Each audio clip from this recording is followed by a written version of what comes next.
The ethylometer AE36 or AE36s has an integrated, self-cleaning procedure that cleans the internal tubing from the inlet to the flow divider.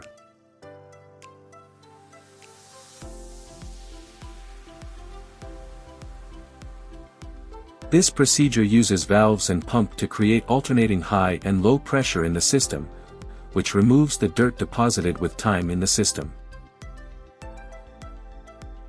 The dirt is collected on the filter tape.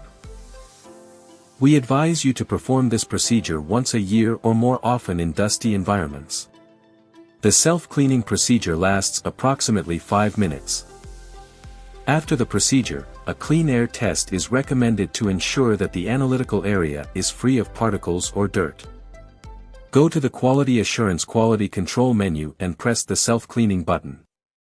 Due to significant flow fluctuations, you will be asked to disconnect the inlet tube from the AE36 or AE36s. When pressing OK, the procedure will be started by performing a tape advance. After that, you will hear an increase in pump speed and release by turning the ball valve.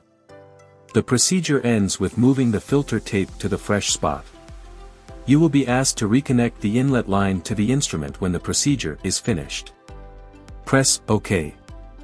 The final result of the self-cleaning procedure can be observed on the filter tape after the filter tape advanced to a fresh spot.